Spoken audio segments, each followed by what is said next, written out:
Hi, my name is Sheena, and I am a songbird.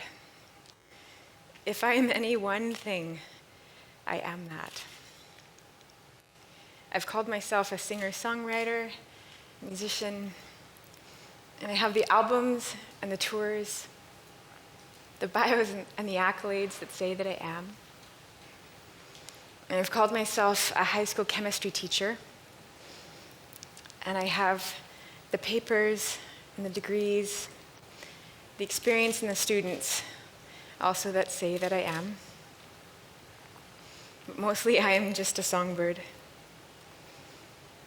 And one of the most important questions that my life has raised for me is what becomes of a songbird without a song? And how on earth does she learn to fly without her wings? And this question came to a head this year. I got a call from a woman. Her name is Lindsay Nelko, a brilliant choreographer. She's worked with So You Think You Can Dance and other projects. And she said, Sheena, I just want to make a music video from one of your songs. And I want to use two of the show's star dancers, Catherine McCormick and Robert Roldan. And we just want to do it, so it's not going to cost you anything. What do you say? And yeah, gee, let me think. Obviously, it felt like Oprah was calling and asking to borrow a sweater from me. Yes, and then I asked her what song she wanted to use, thinking it would be off my newest album, being mastered at Abbey Road Studios, and had all this buzz. And she said, no, Sheena, actually it's a song that I heard back in 2010. And I was going through a super hard time, and I needed some inspiration. And I typed the word alive into iTunes, and your song came up. The song Get Out Alive. Get Out Alive? You've got to be kidding. Out of the hundreds of songs that I've written since I was 10 years old, and I assure you they're all like children to me, this one was so different.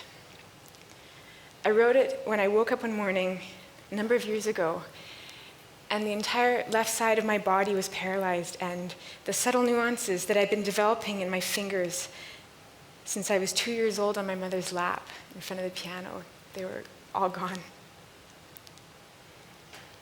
And as I'm talking to this woman, and she's asking me to tell her dancers what the song is about, and I'm realizing I've spent 14 years not wanting to tell the story. And I've spent 14 years really not wanting to bring my community into it either, and a lot of my friends and family. And if there's ever a moment where the universe was giving me a little nudge to start spilling, it was now. And I thought, maybe there's a reason.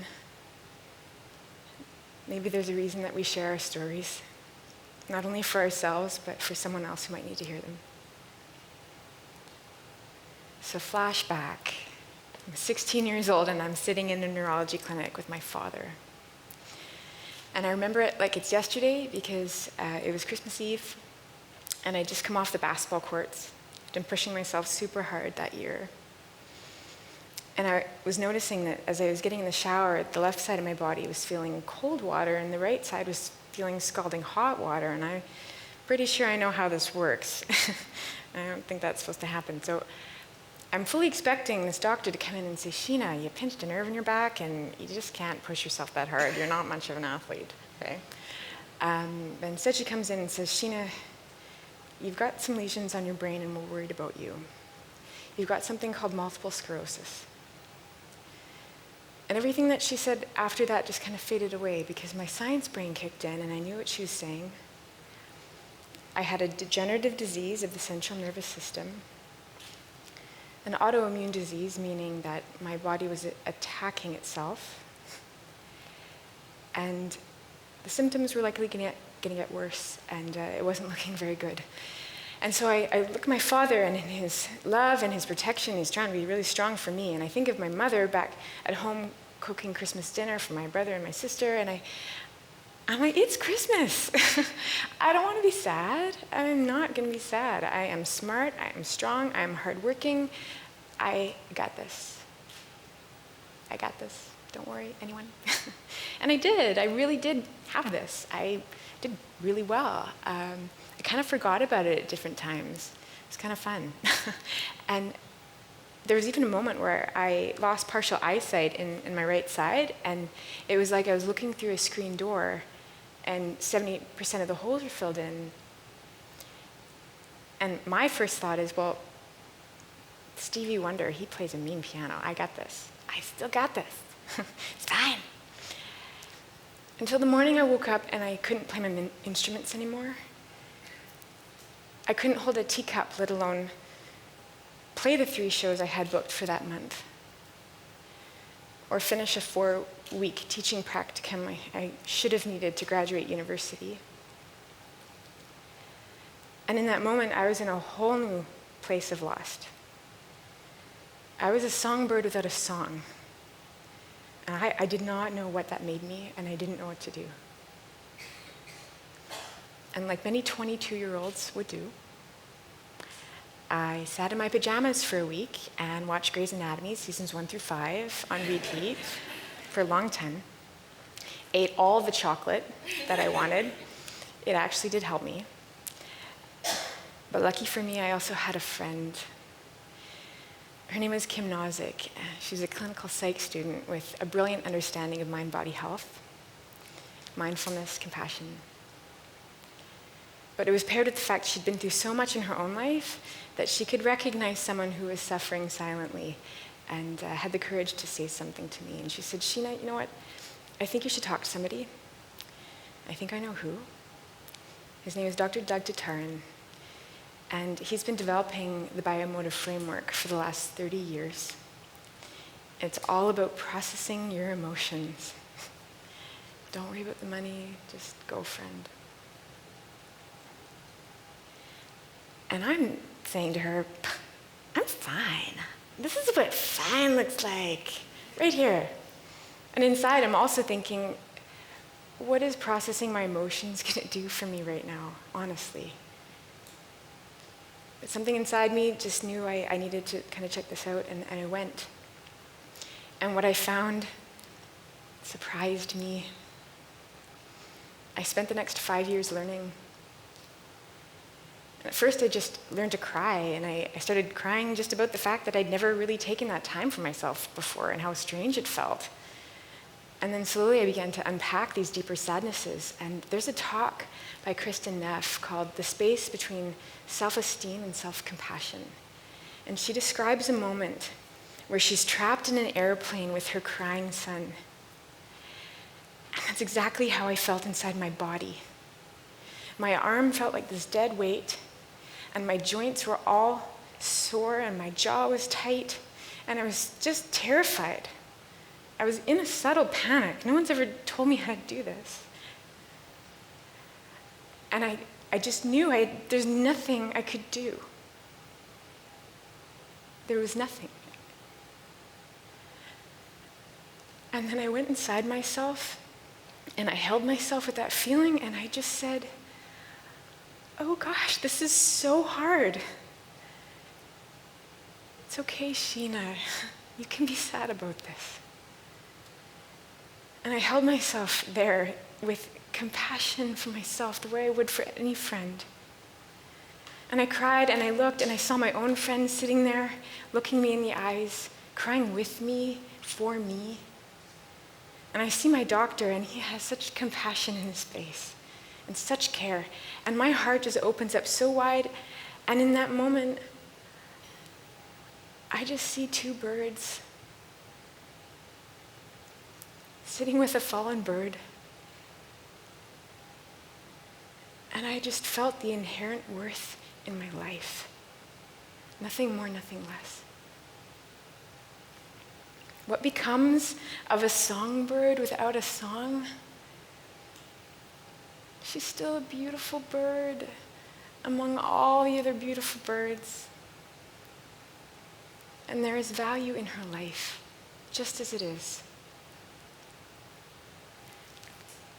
This took so much for me to learn, but I will play these songs not because they define me, not because they give me my worth, because I love them. I love to sing.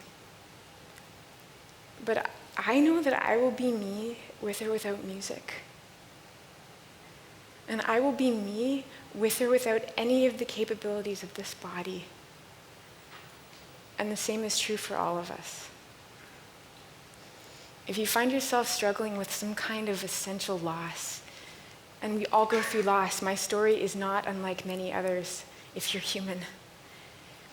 If you find yourself losing something that you thought made you who you were, maybe it's your job, or your status, or your looks as you aged, a family member, some cherished quality,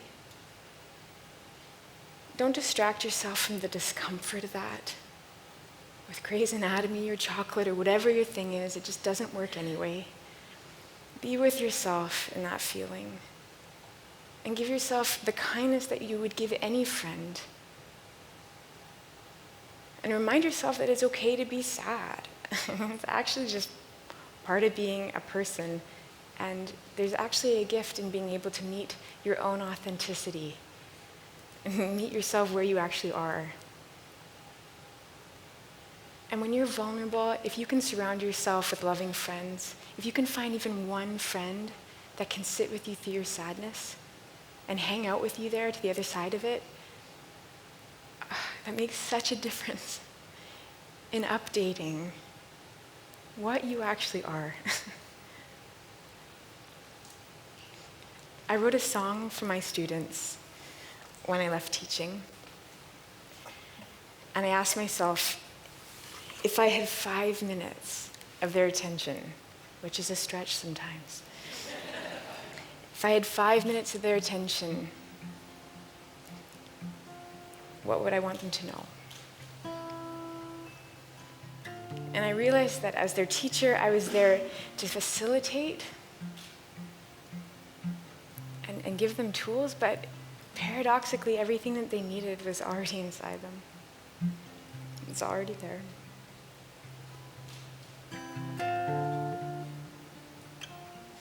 Maya Angelou has a quote that I love. A bird doesn't sing because it has an answer. It sings because it has a song. And today, this bird has a song. But I would add to that, I would say if that bird ever lost its song, it would still be just fine. It might even find another way to sing.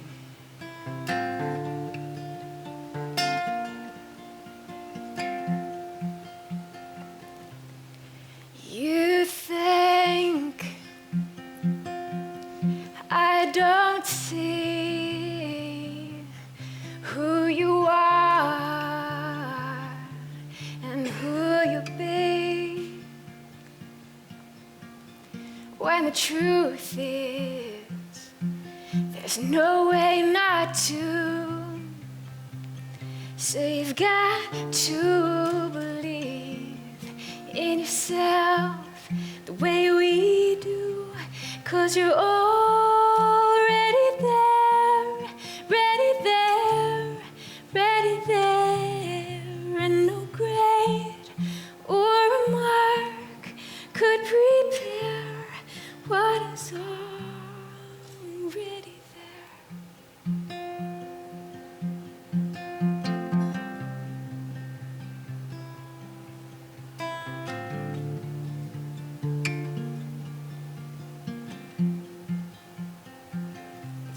And if I asked you, where lies your vision of this decision that's yours to make? Would you tell me it's held by heartstrings, and that this song sings your truth for the joy that's at stake? Then you're already there, ready there, ready there, and your job is to reveal, not to conceal, what is all